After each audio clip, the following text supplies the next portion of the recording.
اعوذ باللہ من الشیطان الرجیم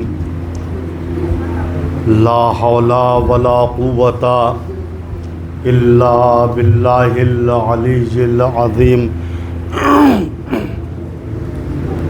بسم اللہ الرحمن الرحیم الحمد للہ رب العالمین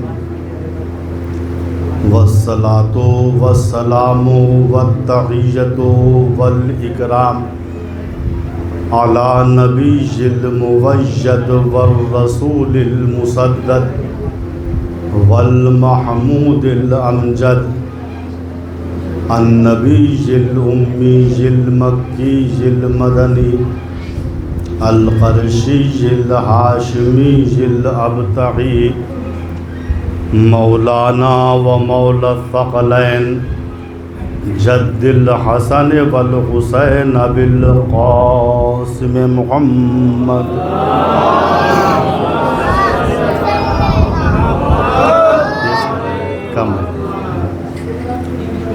ثم الصلاة علی آلہ الطیبین الطاہرین المعصومین المظلومین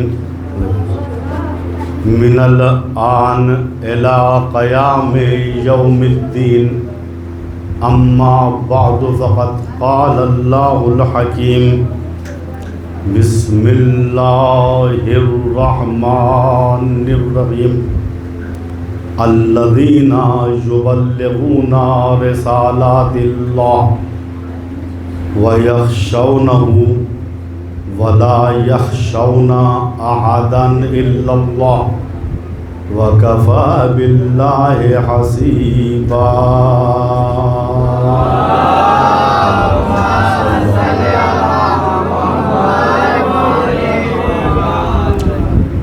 قرآن کریم سورہ احزاب آیت 39 جس میں گزشتہ انبیاء، اولیاء اور مبلغان دین کی تعریف اس طریقے سے کی گئی ہے کہ یہ وہ لوگ تھے جو اللہ کے احکام کو، اللہ کے پیغام کو، اللہ کے میسج کو دوسروں تک پہنچاتے تھے اور اللہ کا خوف بھی دل میں رکھتے تھے، اور یہی نہیں، یہ لوگ اللہ کے علاوہ کسی دوسرے سے ڈرتے بھی نہیں تھے، تو اللہ تعالیٰ ان کو اجر و ثواب دینے کے لیے کافی ہے، کوئی کچھ دے یا نہ دے، جو خدا کی راہ میں کام کرتے ہیں ان کی نگاہیں خدا پہ ہوتی ہیں، اور میں اکثر کہتا ہوں جس کے پاس خدا ہے اس کے پاس کیا نہیں ہے، اور جس کے پاس خدا نہیں ہے اس کے پاس کیا ہے۔ گر خدا داری زغم آزاد شوق، ڈاکٹر اقبال کہتے ہیں کہ گر خدا داری زغم آزاد شوق، از خیال بیش و کم آزاد شوق۔ اگر تمہارے پاس خدا ہے تو تمام ہم و غم کو چھوڑ کے آزادانہ زندگی بسر کرو، اس کی فکر مت کرو کہ آج کم ہے یا زیادہ، از خیال بیش و کم آزاد۔ کیوں؟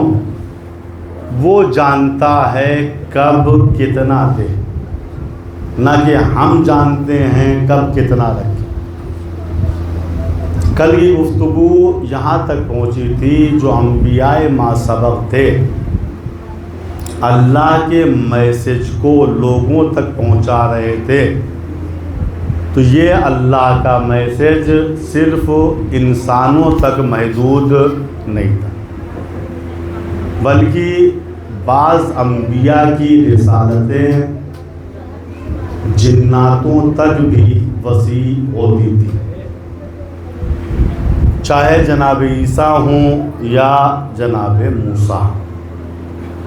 اور میں نے عرض کیا کہ جنات کا وجود وہمی وجود نہیں ہے، خیالی وجود نہیں ہے، بلکہ جنات کا وجود حقیقی وجود ہے۔ جن کے لغت میں معنی کیا ہے؟ جنات کسے کہتے ہیں؟ لغت اٹھائیے گا آپ کو ملے گا، جن یعنی خدا کی ایک پوشیدہ مخلوق، خدا کی ایک چھپی ہوئی اور مخفی مخلوق جو ہمارے حدود مشاہدہ سے باہر۔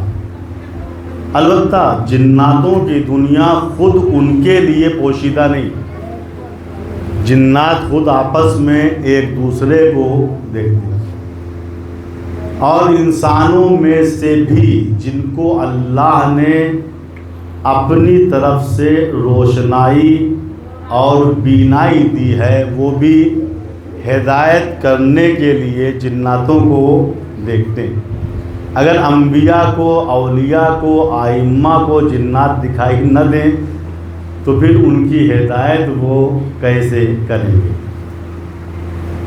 جناتوں کی عمر بھی کافی لمبی ہوتی ہے، کم از کم 3000 سال، یہ کم ترین جو ہے مدت ہے، اور طبعی طور پر ان کی موتیں انسانوں جیسی نہیں ہوتی کہ یہ مثلا طبیعت خراب ہو گئی، بخار چڑھ آیا، ٹی بی ہو گئی، کہنے ان کی موتیں عام طریقے سے حادثاتی ہوتی ہیں، مثلا بجلی چمکی اس میں موت ہو جاتی ہے، آپس میں جنگ ہوئی اس میں موت ہو جاتی ہے۔ جنات فرشتوں کی دنیا میں بھی پہنچ جاتے ہیں، کہ ابلیس کیا تھا؟ کہ جناتوں میں سے تھا، لیکن فرشتوں میں داخل ہو گیا، ایک دن فرشتوں کا ماسٹر اور لیکچرر بھی بن گیا ہے۔ فرشتہ اور جن دونوں میں فرق کیا ہے؟ تھوڑی دیر ٹھہر کے سن لیجئے، جناتوں میں اور فرشتوں میں فرق کیا ہے؟ ایک لحاظ سے دونوں مشترک ہیں، یعنی نہ جنات دکھائی دیتے ہیں نہ ہم کو فرشتے دکھائی دیتے ہیں، اس لحاظ سے جن اور فرشتے ایک جیسے نہ دکھائی دینے کے لحاظ سے، لیکن اس کے باوجود بہت فرق ہے۔ فرشتوں کی خلقت اور فرشتوں کی پیدائش نور سے ہوئی، کس چیز سے ہوئی ہے؟ نور سے، لیکن جناتوں کی خلقت اور پیدائش نار اور آگ سے ہوئی ہے۔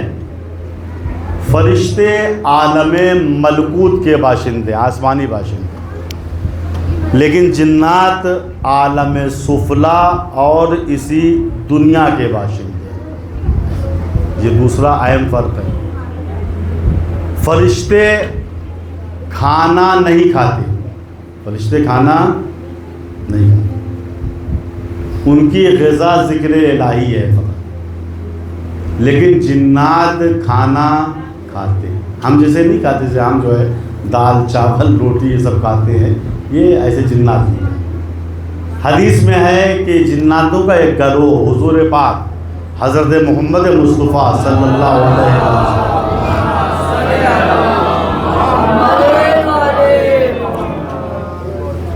جناتوں کا ایک گروہ حضور پاک کی خدمت میں آیا اور مسائل پوچھنے کے بعد کہنے لگا، یا رسول اللہ ہم سب کو بھوک لگی ہوئی ہے۔ تو حضور پاک نے ان کے سامنے ہڈیاں رکھ دی اور انسانی کھانے کا بچا ہوا حصہ۔ کشاف الحقائق امام جعفر صادق علیہ السلام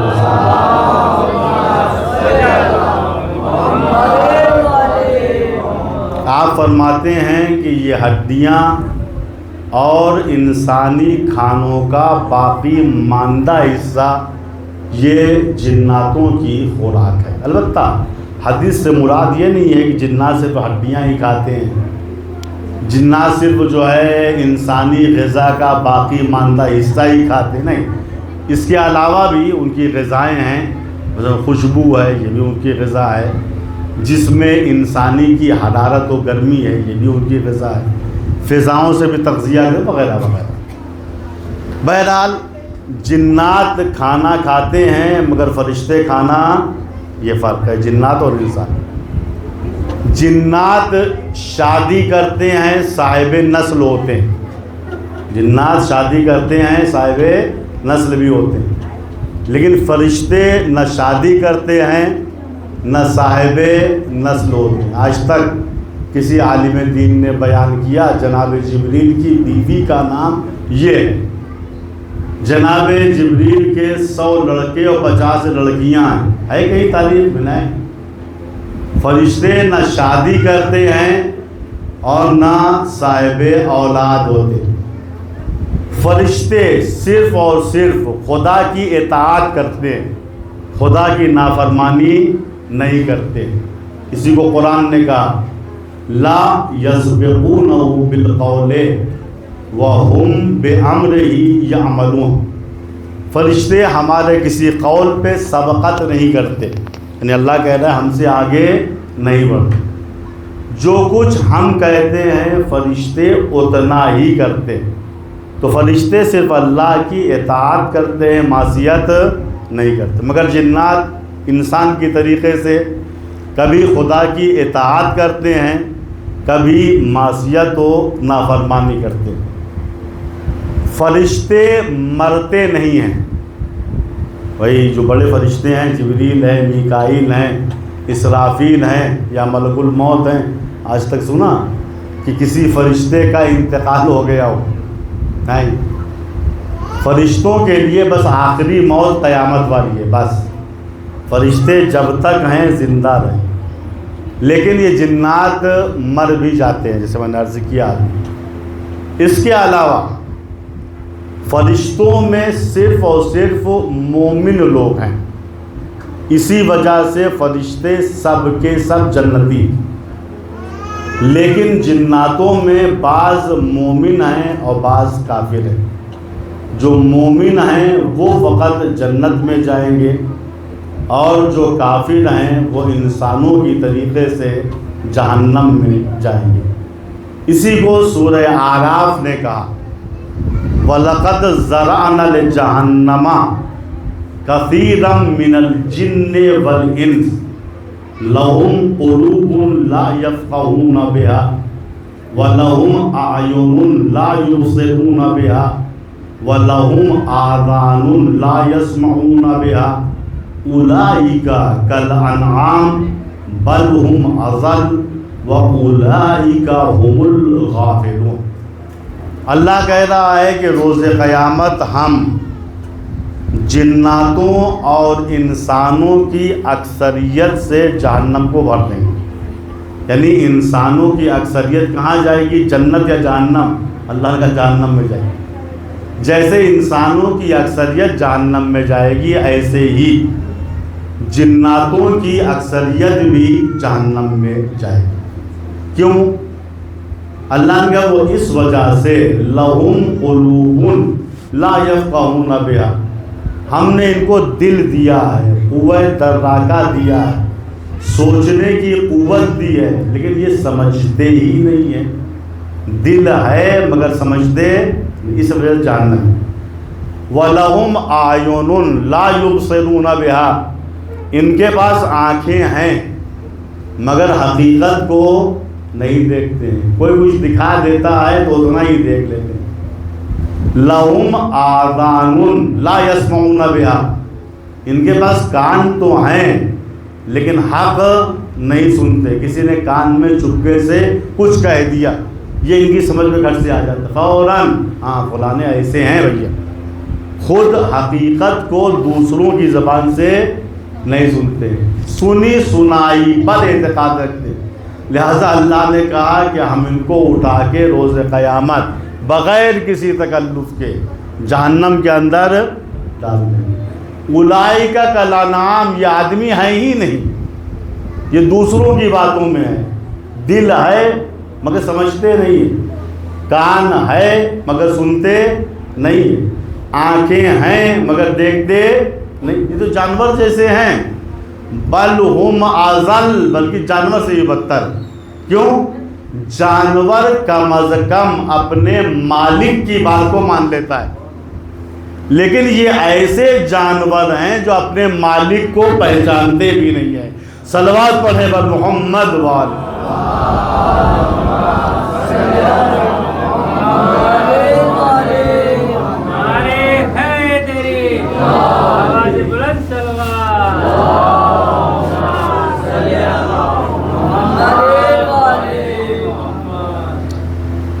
تو یہ جہنمی لوگ ہیں۔ بار بار میں ان جملات کی تکرار کر رہا ہوں کہ قرآن نے ریزن بیان کیا یہ اکثریت جہنم میں کیوں جا رہی ہے، کا اس وجہ سے آنکھ ہے مگر حق نہیں دیکھتے۔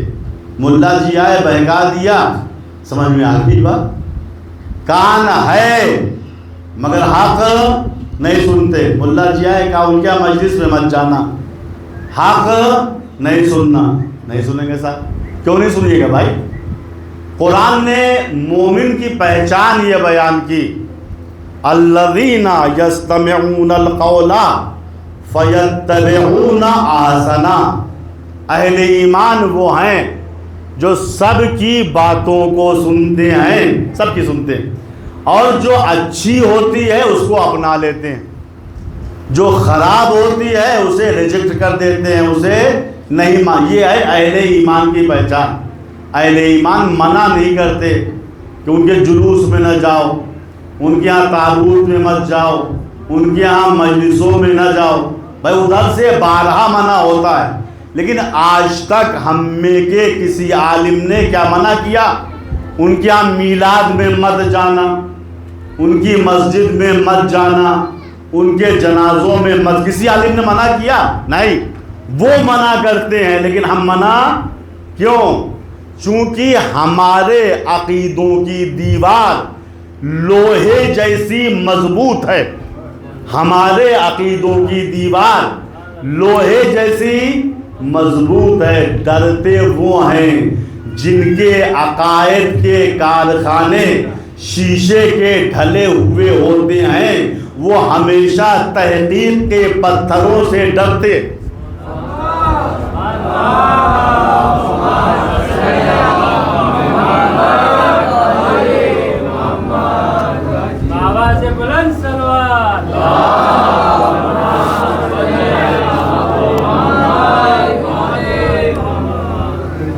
تو جو انبیاء آئے ہیں وہ صرف انسانوں کے لیے نہیں آئے، بلکہ جناتوں کی ہدایت کے لیے بھی بعض انبیاء اللہ نے مبعوث فرمائے۔ ان میں سے جناب سلیمان پیغمبر ہیں، جن کے لیے سورہ سبا میں ارشاد ہوا وَمِنَ الْجِنِّ مَنْ يَعْمَلُ بَيْنَ يَدَيْهِ بِإِذْنِ رَبِّهِ، جناتوں میں سے بعض وہ تھے جو اللہ کے اذن سے جناب سلیمان کے لیے خدمت کرتے تھے، یعنی غلام کی حیثیت رکھتے تھے، خادم کی حیثیت۔ کیوں؟ یہ اللہ کے بندے تھے۔ اللہ نے جناتوں کو مطیع بنایا تھا، کس کا؟ جناب سلیمان کا۔ یہاں سے مزاج یہ ملتا ہے جو کوئی بھی اللہ کی طرف سے مبلغ ہوگا، رہبر ہوگا، امام ہوگا، نبی ہوگا، رسول ہوگا، جنات اس کے مطیع اور فرما بردار ہوں گے۔ اور یہ روایت ہے، بعض علماء نے نقل کیا، ہمارے اور آپ کے پانچویں امام محمد باقر علیہ السلام،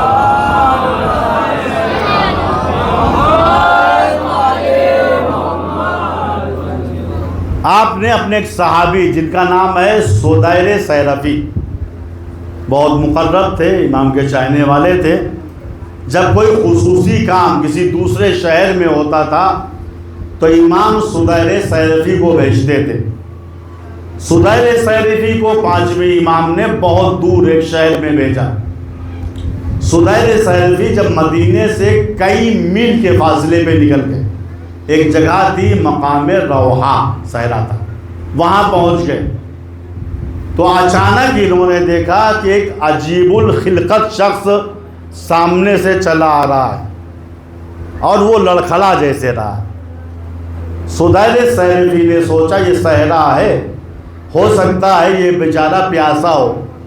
مشکیزے سے پانی نکالا، ظرف آب کو اس کے سامنے پیش کیا۔ اس نے کہا ہٹائیے اس کو، میں پیاسا نہیں ہوں۔ کہا معاف کرنا، ہم سمجھے کہ آپ پیاسے ہیں۔ اچانک اس شخص نے، عجیب الخلقت شخص نے، ایک نامہ خط اپنے وجود سے نکالا اور سدیل سیرفی کے حوالے کیا۔ سدیل سیرفی نے جب نامہ و خط دیکھا تو دیکھا یہ تو امام کا لکھا ہوا خط ہے، اور اس پر جو مہر لگی ہوئی ہے وہ ایک دم تر و تازہ، ایک دم تر و تازہ۔ انہیں بڑا تعجب ہوا کہ ہم مدینے سے کئی میل کے فاصلے پہ ہیں اور مہر جیسے لگ رہی ہے کسی نے ابھی لگایا ہے۔ اس شخص سے پوچھا سدیل سیرفی نے، کیا اے شخص تو امام کے پاس کب تھا؟ بس 4 گھنٹے کا سفر تھا وہاں سے، تو روشنائی اور سیاہی کو سوکھ جانا چاہیے، روشنائی گیلی ہے۔ سدیل سیرفی نے گھبرا کے اس سے پوچھا، بھائی صاحب آپ امام کے پاس کب تھے، کتنی دیر پہلے تھے؟ اس نے کہا ایک دم ابھی ابھی میں امام کے پاس تھا۔ ایک دم ابھی ابھی کا دیکھتے نہیں ہو کہ مہر کی سیاہی ابھی گیلی ہے، اتنا اس نے کہا اور نظروں سے غائب ہو گیا۔ سدیل سیرفی نے خط پڑھا، بند کر کے رکھ لیا، اپنے کام سے گئے۔ جب واپس آئے امام کی خدمت میں تو اس واقعے کا ذکر کیا۔ مولا روحہ مدینے سے بڑے فاصلے پہ ہے، کئی میل کے فاصلے پہ، اور جس شخص نے مجھے خط دیا تھا تو خط کی سیاہی تر و تازہ تھی، مہر اس سے زیادہ تر و تازہ تھی، اور میں نے اس سے پوچھا کہ تم امام کے پاس کب تھے؟ تو اس نے کہا ایک دم ابھی ابھی۔ مولا یہ کیسے ہو سکتا ہے کہ ایک شخص ایک دم ابھی ابھی آپ کے پاس ہو اور ابھی ابھی میرے پاس آ جائے؟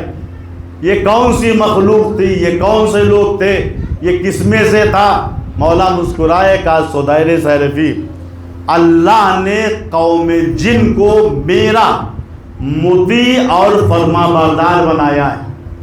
جب مجھے کام میں جلدی ہوتی ہے تو میں جناتوں میں سے کسی کو بھیج دیتا ہوں۔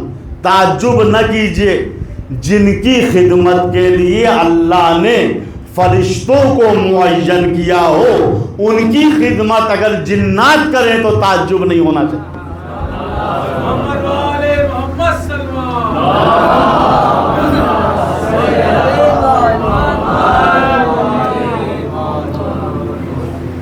تو خدا کی ہدایت صرف انسانوں تک محدود نہیں ہے، خدا نے اپنے ہادی کو وسعت دی ہے جناتوں تک۔ اب قوم امام کو دکھائی بھی دیتی ہے، امام اس قوم کی رہنمائی بھی کرتے ہیں۔ یہ روایت ہے جناب ابن عباس سے، آپ فرماتے ہیں میں نے دیکھا حضرت علی نے زرہ پہنی، خود لگایا، تلوار لی اور گھر سے نکلے۔ مجھے بڑا تعجب ہوا، فی الحال تو کوئی جنگ چل نہیں رہی ہے، علی جو ہے زرہ پہنے ہوئے ہیں، خود پہنے ہوئے ہیں، ذوالفقار لے کے جا رہے ہیں۔ مجھے تشویش ہوئی، میں علی کے پیچھے پیچھے چلا۔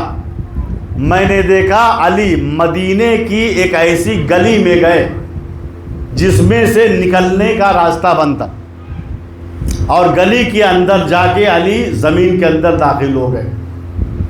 مجھے بڑا تعجب ہوا، یہ کیا ہوا؟ اور 3 دن تک علی زمین کے اندر ہی رہے۔ میں نے رسول سے آگے بتایا، یا رسول اللہ یہ کیسا حلال مشکلات کا معجزہ ہے، میں اس گلی میں اکثر جاتا ہوں، نکل آتا ہوں، اور علی اس گلی کے اندر گئے تو نکلے ہی نہیں، ظاہراً زمین کے اندر چلے گئے، اور وہ بھی زرہ کے ساتھ گئے ہیں، تلوار کے ساتھ گئے ہیں، خود کے ساتھ گئے ہیں۔ رسول مسکرائے، کہا ابن عباس علی کو اللہ نے جن اور انس کا امام بنایا. علی جناتوں کی ہدایت کے لیے گئے ہیں اور ضرورت پڑے گی تو جناتوں سے جنگ بھی کریں گے. ابن عباس کہتے ہیں علی 3 دن کے بعد اس جگہ سے باہر آئے. جیسے رسول کی خدمت میں پہنچے، رسول نے آگے بڑھ کے علی کا استقبال کیا. شمس نبوت نے قمر امامت کی پیشانی کا بوسہ دیا. پھر نبی نے علی کی ذرا کو اتارا، علی کے خود کو اتارا. کبھی ان کی گردن کو دیکھا، کبھی سینے کو دیکھا، کبھی ٹخنوں کو دیکھا، کبھی جو ہے پنڈلیوں کو دیکھا. ایک صحابی کو بڑا تعجب ہوا، یا رسول اللہ آپ علی کو اس طریقے سے دیکھ رہے ہیں جیسے علی میدان جنگ سے آ رہے ہوں، جیسے علی زخمی ہو کے آ رہے ہوں. آپ کبھی گردن دیکھ رہے ہیں، کبھی سینہ دیکھ رہے ہیں، کبھی ہاتھ دیکھ رہے ہیں، کبھی پنڈلیاں دیکھ رہے ہیں، کبھی ٹخنوں کو دیکھ رہے ہیں. کیا مطلب ہے؟ کیا علی جنگ پہ گئے تھے؟ رسول نے کہا ہاں میرے صحابی، علی جنگ پہ گئے تھے، لیکن انسانوں سے علی کی جنگ نہیں تھی. علی کی جنگ جناتوں سے تھی. اور اس جنگ میں علی نے 8 لاکھ جناتوں کو قتل کیا. 40,000 جناتوں کے قبیلے علی کے ہاتھوں پہ مسلمان ہوئے ہیں. 40,000 افراد اس جنگ میں 3 دن میں جو ہوئی ہے، 40,000 افراد علی کی ذوالفقار سے قتل ہوئے ہیں. بقیہ جو بچے تھے سب کلمہ پڑھ کے مسلمان ہو گئے. عجیب و غریب بات ہے عزیزو، علی ہے اصلی ہادی قوم. علی نے صرف انسانوں کو کلمہ نہیں پڑھوایا، کافر جنات بھی علی کے ہاتھوں پہ مسلمان ہوئے ہیں. اسی لیے بعد نبی انسانوں میں مسلمانوں کے 73 فرقے ہو گئے، لیکن جو جنات مسلمان ہوئے تھے انہوں نے جز علی کے امام اول کسی کو نہیں مانا.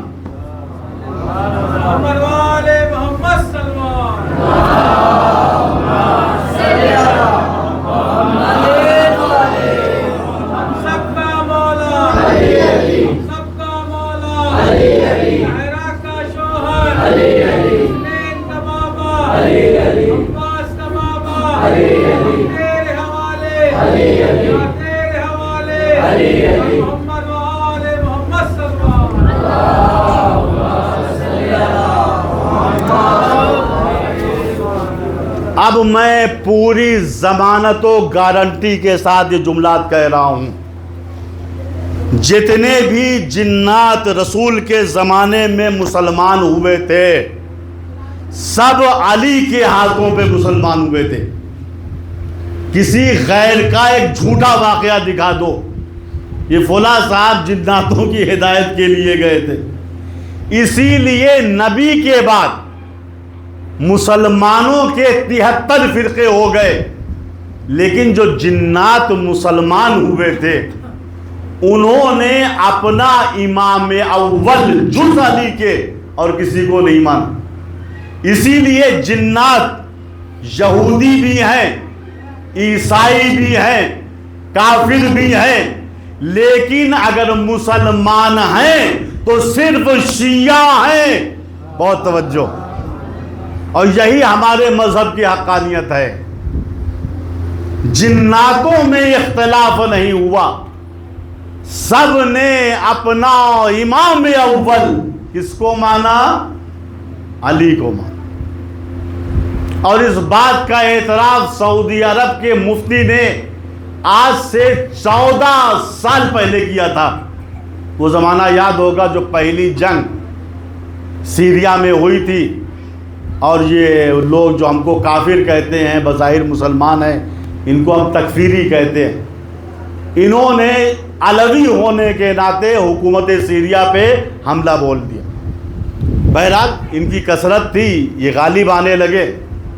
تو اچانک 1000 حزب اللہ کے جوان بشار اسد کی مدد کرنے کے لیے سیریا آ گئے. ٹھیک. اب جو جنگ شروع ہوئی تو معاملہ الٹ گیا. ابھی تک وہ غالب آ رہے تھے, اب یہ لوگ غالب آنے لگے. یہ لوگ مفتی صاحب کے پاس پہنچے, مفتی طاہر عربستان کا. اور یہ واقعہ مشرق نیوز, ایران کا ایک بہت بڑا اخبار ہے, 1434 میں یہ پورا واقعہ اس اخبار میں چھپا تھا. ایک صلوات پڑھیں پھر آگے بتاتے ہیں.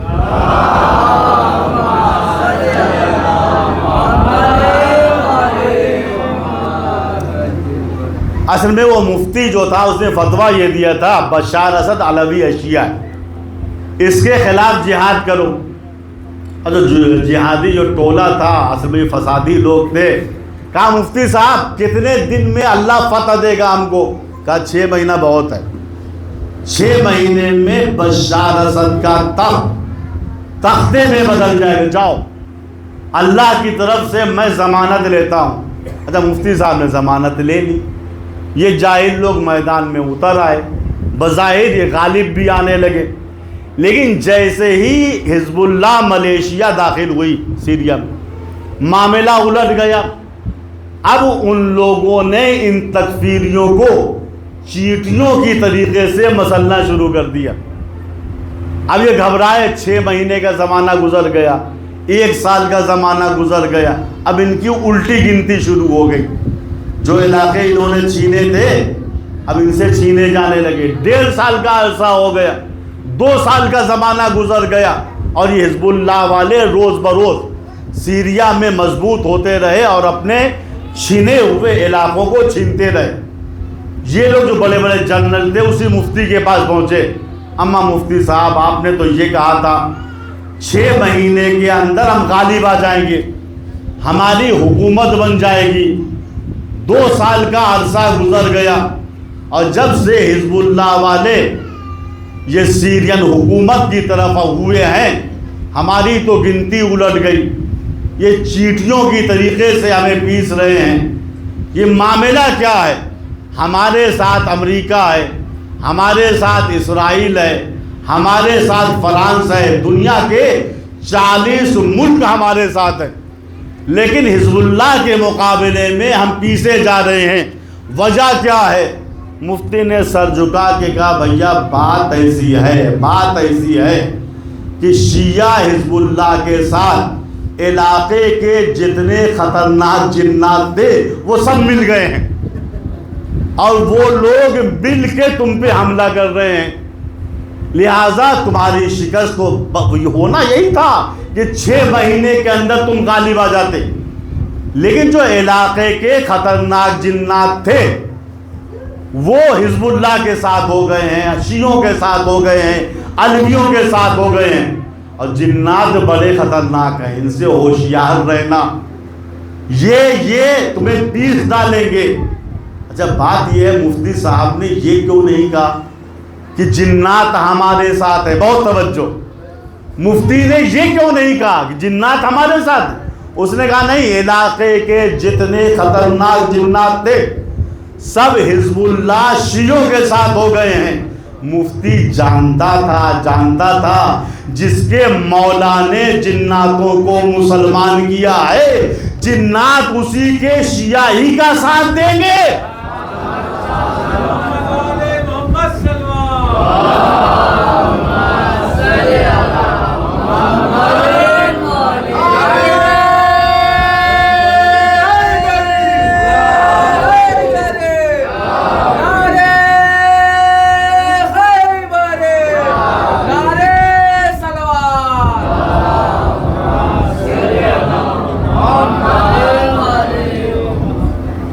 کہا مفتی صاحب آپ کیا کہہ رہے ہیں؟ کہا ہاں حقیقت یہی ہے, جتنے یمن کے جنات تھے, نصیبین کے جنات تھے, عربستان کے جنات تھے, سب نے شیعوں کا ساتھ پکڑ لیا ہے, سب انہی کا ساتھ دے رہے ہیں.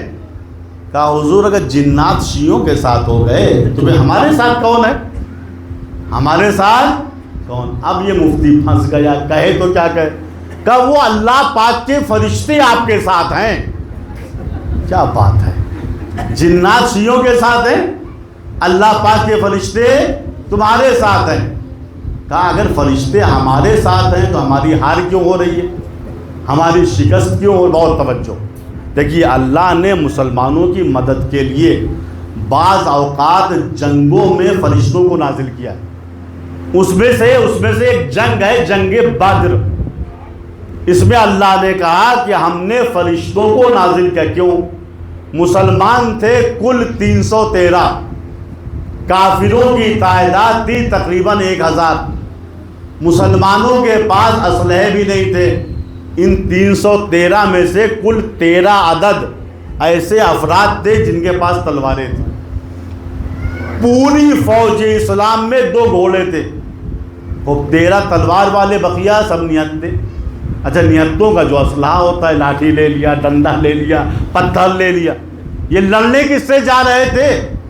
1000 گھوڑ سواروں کا لشکر جو آیا تھا مکے سے مدینے جنگ کرنے کے لیے۔ وہ تجربے کار لوگ تھے، ان کی زندگیاں پوری کی پوری جنگ میں گزری تھی۔ تھے 313 مسلمان، مقابلہ تھا 1000 کا۔ اللہ نے کہا ہم فرشتے بھیج دیں گے۔ آئے فرشتے، نتیجہ کیا ہوا؟ 313 جیت گئے، 1000 والے یہی تو ہے فائدہ نا۔ اگر فرشتے نازل ہوں پھر ہم ہار جائیں تو پھر بھیا نزول ملک کا فائدہ کیا ہے؟ فرشتے اسی لیے نازل ہوتے ہیں تاکہ مسلمان جیت جائیں۔ اگر مسلمان فرشتوں کے نزول کے بعد بھی ہار جائیں تو نزول ملائکہ کا فائدہ نہیں ہے۔ اب انہوں نے پلٹ کے یہ کہا، مفتی صاحب اگر اللہ پاک کے فرشتے ہمارے ساتھ ہیں تو ہمیں شکست کیوں ہو رہی ہے؟ ہم ہار کیوں رہے ہیں؟ ہم میدان سے بھاگ کیوں رہے ہیں؟ مفتی نے سر جھکا کے کہا، میاں بات یہ ہے شیعوں کے ساتھ جو جنات ہیں وہ بڑے خطرناک ہیں۔ جب وہ میدان میں اترتے ہیں تو ان کو دیکھ کے فرشتے بھی بھاگ جاتے ہیں۔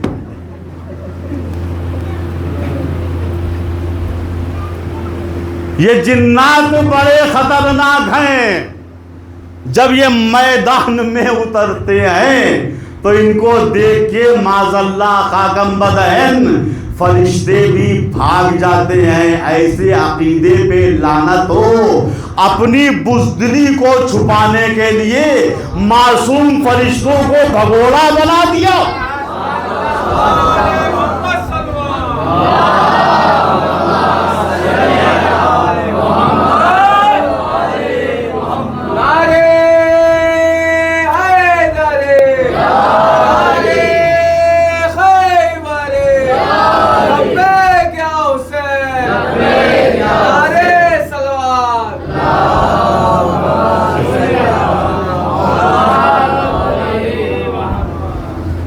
تو ہمارے امام وہ ہیں جنہوں نے جناتوں کو اسلام کا کلمہ پڑھوایا ہے۔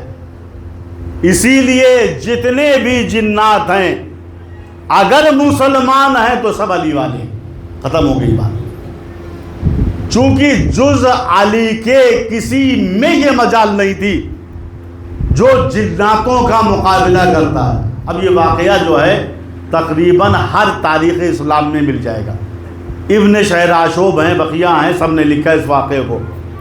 رسول صلح حدیبیہ یا کسی جنگ سے لوٹ رہے تھے، ایک صحرا میں آپ نے قیام کیا۔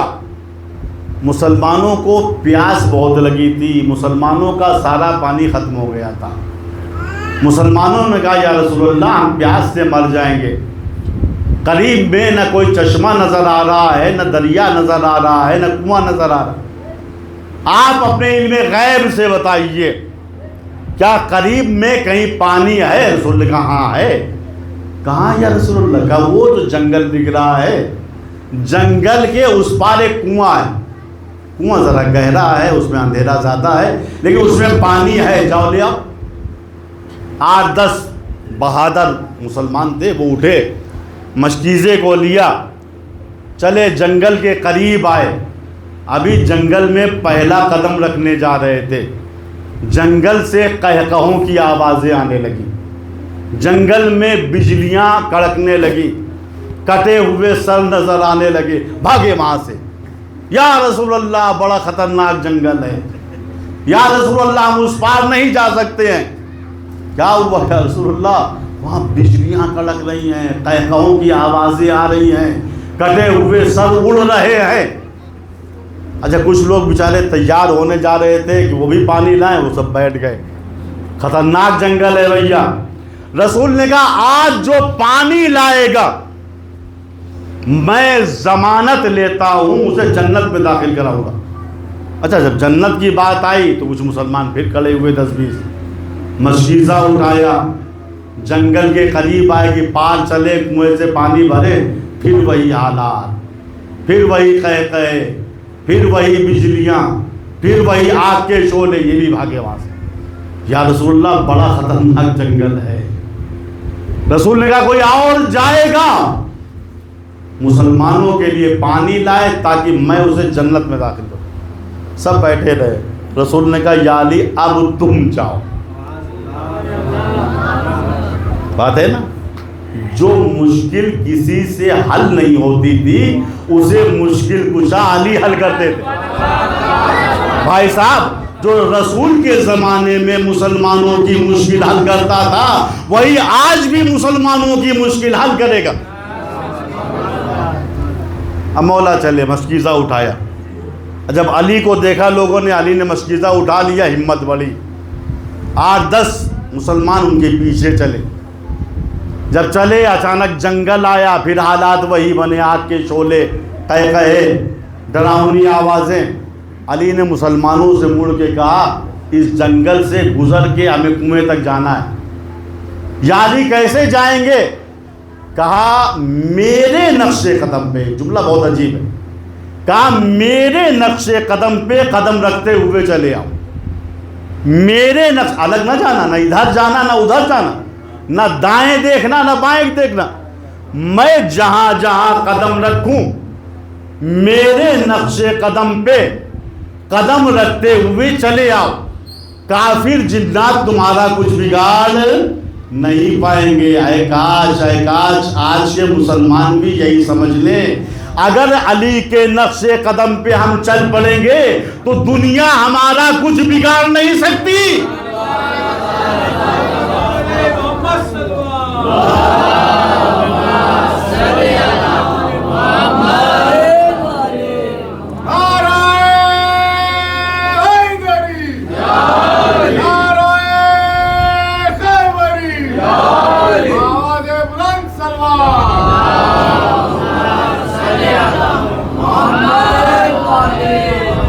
آپ دیکھیے 57 اسلامی ملکوں میں ایک ملک ہے جو علی کے نقش قدم پہ چلنا ہے۔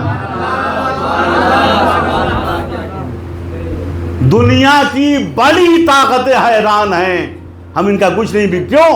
چونکہ یہ علی کے نقش قدم پہ چل۔ مولا نے کہا میرے ساتھ مسلمانوں آؤ، جنگل سے گزرنا ہے، قہقہوں سے مت ڈرو، کٹی ہوئی گردنوں سے مت ڈرو، آگ کے شعلوں سے مت ڈرو، صرف اور صرف میرے نقش قدم پہ چلتے رہو۔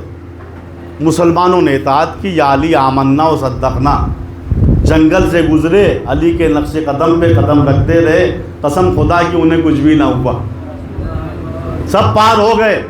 اب آ گیا کنواں، علی کنویں کے قریب پہنچے، ڈول کو، جو بڑا سا بالٹا ہوتا ہے اسے ڈول کہتے ہیں، علی نے ڈول کو کنویں میں ڈالا۔ کنویں میں بڑا اندھیرا تھا اور بہت گہرا کنواں تھا، ڈول میں پانی بھرا۔ اب علی جب ڈول کو نکالنے لگے تو اندر سے ڈول پکڑ لیا گیا۔ علی نے ادھر زور لگایا، جناتوں نے اندر سے زور لگایا، رسی بیچ سے ٹوٹ گئی، ڈول اندر رہ گیا۔ مولا نے کہا اچھا، مسلمانوں سے کہا یہی رہنا، بھاگنا نہیں، ڈرنا نہیں، میں ابھی ڈول لے کے نیچے سے آ رہا ہوں۔ علی نے ذوالفقار نکالی، آہستہ آہستہ کنویں کے اندر اترے، پھر بجلیاں کڑکنے لگی، قہقہوں کی آوازیں آنے لگی، آگ کے شعلے کنویں سے نکلنے لگے، اب علی کی تکبیر کی صدا بھی بلند ہونے لگی، اللہ اکبر اللہ اکبر۔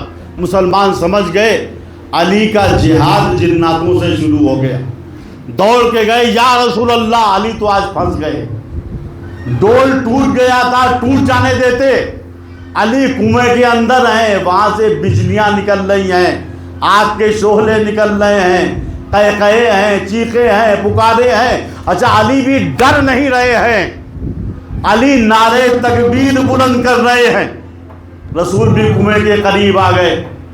تھوڑی دیر کے بعد شاہ ذوالفقار اس بیر العلم سے، اس کنویں سے اس طریقے سے نکلے کہ آپ کی ذوالفقار سے لہو ٹپک رہا تھا، خون ٹپک رہا تھا۔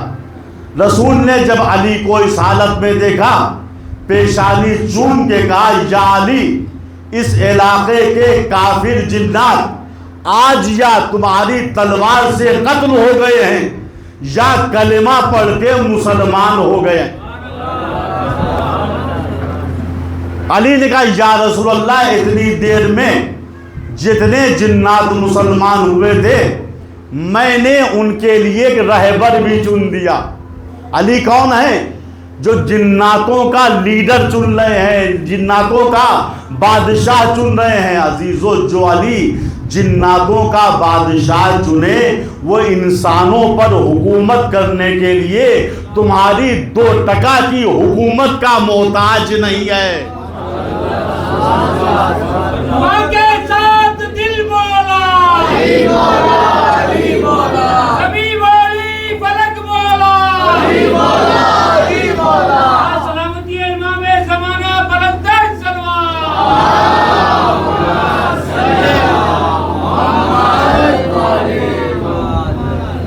آپ نے غور کیا کہ ہمارے ائمہ چاہے جتنے ہیں سب کے سب 12 کے 12 وہ امام الانس والجنہ ہیں۔ امام شافعی نے حضرت علی کے بارے میں کہا کہ علی وصی و مصطفیٰ حقا، سچے معنی میں رسول کے وصی ہیں، خلیفہ ہیں۔ کیوں؟ اس وجہ سے کہ امام الانس والجنہ، علی جس طریقے سے انسانوں کے امام ہیں ویسے ہی علی جناتوں کے بھی امام۔ ہمارا پہلا امام بھی انسان و جنات دونوں کا امام۔ ہم آخری امام کے لیے نماز کے بعد زیارت پڑھتے ہیں، السلام علیکم یا صاحب الزمان، اے زمانے کے مالک و صاحب تم پہ سلام، اے قرآن کے شریک تم پہ سلام۔ آخر میں کیا کہتے ہیں؟ السلام علیکہ یا امام الانس والجن، اے وہ امام زمانہ جو جنات اور انسان کے امام ہیں۔ یعنی جس طریقے سے ہمارا پہلا امام انسان و جنت کا امام ہے ویسے ہی ہمارا آخری امام بھی جنات اور انسان دونوں کا امام ہے۔ اگر پورے عالم اسلام میں کسی مکتب فکر کا اتنا پختہ عقیدہ ہو تو اسے شیعہ کہتے ہیں۔ سلام ہو تم پہ اے انسان اور جنات کے امام، صلوات علی محمد۔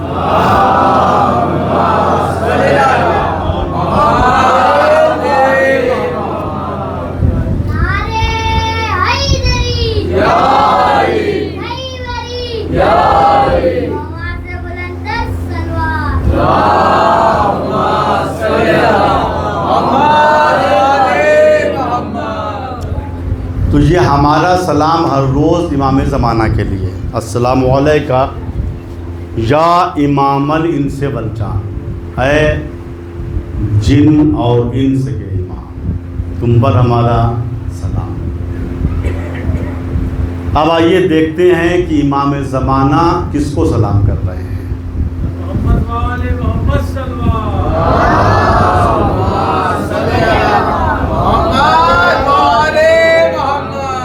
ہمارا وقت کا امام کربلا والوں کو مخاطب کر کے کہہ رہا ہے السلام علی الخد الطریب، سلام ہو کربلا کے اس رخسار پر جو خاک و خون میں غلطہ ہو گیا۔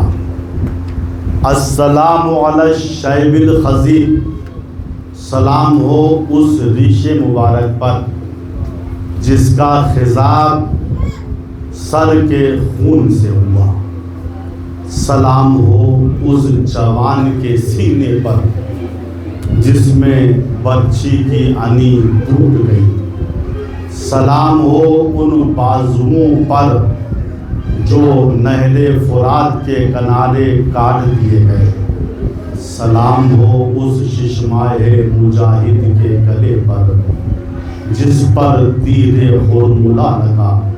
سلام ہو ان سیدانیوں کے سروں پر جن سے ردائیں چھین لی گئی۔ اجرکم اللہ۔ امام زمانہ زیارت ناہیہ میں دوسرا جملہ کہتے ہیں فَلَأَنْدُبَنَّكَ صَبَاحًا وَمَسَاءً وَلَأَبْكَيَنَّ لَكَ بَدَلَ الدُّمُوعِ دَمًا۔ اے کربلا والو، میں صبح و شام تمہاری یاد میں خون کے آنسوؤں کو روتا ہوں۔ عجیب بات ہے، ہم پانی کے آنسوؤں کو روتے ہیں، مگر ہمارا وقت کا امام صبح و شام روتا ہے، صبح و شام گریہ کرتا ہے۔ کس چیز کے آنسو اس کی آنکھ سے نکلتے؟ خون کے آنسو۔ ایران کے ایک بہت ہی متقی و پرہیزگار شخص تھے جن کا نام تھا سلطان علی۔ انہوں نے زیارت ناہیہ میں امام زمانہ کا یہ جملہ پڑھا کہ امام زمانہ کربلا والوں کو مخاطب کر کے فرماتے ہیں اے کربلا والو، میں تمہاری یاد میں صبح و شام روتا ہوں۔ لوگ پانی کے آنسو روتے ہیں، میں خون بہاتا ہوں۔ سلطان علی کو بڑا تعجب ہوا، یہ کیسے ہو سکتا ہے؟ یہ سوچتے سوچتے سلطان علی سو گئے۔ عالم خواب میں دیکھا میں امام زمانہ کی مجلس میں بیٹھا ہوں۔ اچانک سلطان علی نے ہمت کی، ہاتھ جوڑ کے کہا مولا، کیا آپ نے زیارت ناہیہ میں کربلا والوں کے لیے فرمایا ہے اے کربلا والو، میں تمہاری یاد میں صبح و شام روتا ہوں۔ لوگ پانی کے آنسو روتے ہیں، میں خون کے آنسوؤں کو روتا ہوں۔ امام زمانہ نے کہا ہاں سلطان علی، ایسا ہی ہے، میں کربلا والوں کی یاد میں صبح و شام خون کے آنسو بہاتا ہوں۔ کیا تمہیں شک ہے؟ کہا نہیں مولا، آپ نے کہہ دیا، مجھے یقین ہو گیا، لیکن آپ یہ بتا دیجئے کہ کربلا کی وہ کون سی مصیبت ہے جس پر صبح و شام آپ خون کے آنسو روتے ہیں؟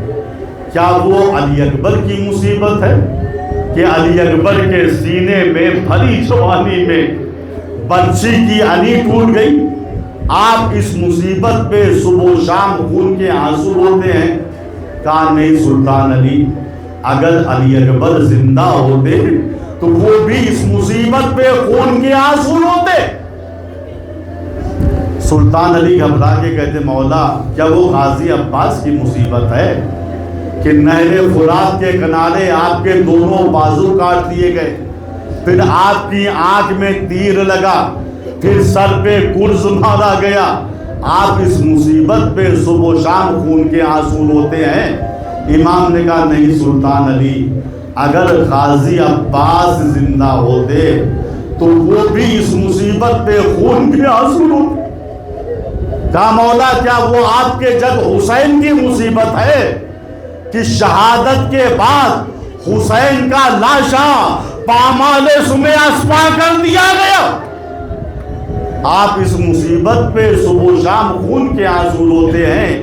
امام زمانہ نے کہا نہیں سلطان علی، اگر میرا جد حسین زندہ ہوتا تو وہ بھی اس مصیبت پہ خون کے آنسو روتا۔ ایک مرتبہ سلطان علی چیخ مار کے روئے، کہا مولا، وہ کربلا کی کون سی مصیبت ہے جس پہ صبح و شام آپ خون کے آنسو روتے ہیں؟ امام نے کہا سلطان علی، وہ مصیبت میری جدہ زینب کا اسیر ہو کے دربار ابن زیاد میں جانا ہے۔ ہائے جس کی ماں سیدہ کا جنازہ رات کی تاریکی میں اٹھا تھا، اسی زینب کو اسیر کر کے دربار ابن زیاد میں لے جایا گیا۔